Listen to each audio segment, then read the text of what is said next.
இங்க நியூசிலாந்துல முக்காவாசி வீட்ல பாத்தீங்கன்னா இந்த மாதிரி ஒயிட் கலர் வால்ஸ் இல்ல லைட் பேஸ்டல் கலர் பெயிண்ட் தாங்க போட்டிருப்பாங்க. சோ இது வந்து பாத்தீங்கன்னா எங்களோட குழந்தையோட ரூம் தான். சோ இங்கேயும் வந்து பாத்தீங்கன்னா ஃபுல் ஒயிட் கலர் பெயிண்ட் தான் நாங்க வந்து இங்க வச்சிருக்கோம்.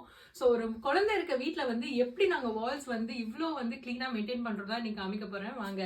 சோ எல்லார் வீடு மாதிரியும் பாத்தீங்கன்னா எங்க வீட்லயும் பாப்பா வந்து செவுத்துல இந்த மாதிரி டிராயிங்ஸ் எல்லாம் வந்து போட்டு வச்சிருக்கா கிரேயான்ஸ்ல. சோ இதை வந்து நம்ம எப்படி கிளீன் பண்றோம்ன்றதை தான் பார்க்க போறோம். ஸோ இதுதாங்க அந்த ப்ராடக்ட். ஸோ வந்து நான் பல வருஷமா அதை யூஸ் பண்ணிட்டு இருக்கேன். இது பேர் வந்து மேஜிக் இரேசர்.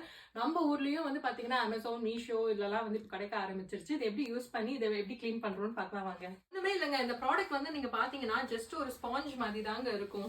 ஸோ நம்மளுக்கு வந்து கொஞ்சமா இதுல இருந்து நம்ம இந்த மாதிரி கட் பண்ணிக்க போறோம். தேவையான அளவு மட்டும் இந்த மாதிரி குட்டியா கட் பண்ணிக்கிறோம். கட் பண்ணிட்டு இதை வந்து நம்ம ஜஸ்ட் வாட்டர்ல வந்து ஃபுல்லா இந்த மாதிரி டிப் பண்ணிக்கிறோங்க. டிப் பண்ணிட்டு இது எக்ஸஸான வாட்டர் எல்லாமே இந்த மாதிரி ஸ்குவீஸ் பண்ணி நல்லா எடுத்துடணும். இதுக்கப்புறம் பார்த்தீங்கன்னா அந்த ஸ்பாஞ்ச் வந்து இந்த மாதிரி வெட்டா இருக்கும். ஸோ இப்போ வாங்க காமிக்கிறேன் எப்படி இதை க்ளீன் பண்ணலான்னு. ஸோ ஜஸ்ட் நம்ம லைட்டா இதுக்கு மேலே நம்ம இந்த மாதிரி தேய்ச்சா போதுங்க.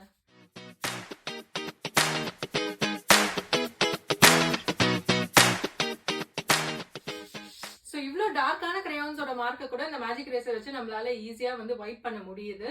ஸோ நீங்களும் வந்து உங்கள் வீட்டில் இந்த மாதிரிலாம் கரெல்லாம் இருந்துச்சுன்னா ட்ரை பண்ணி பாருங்க.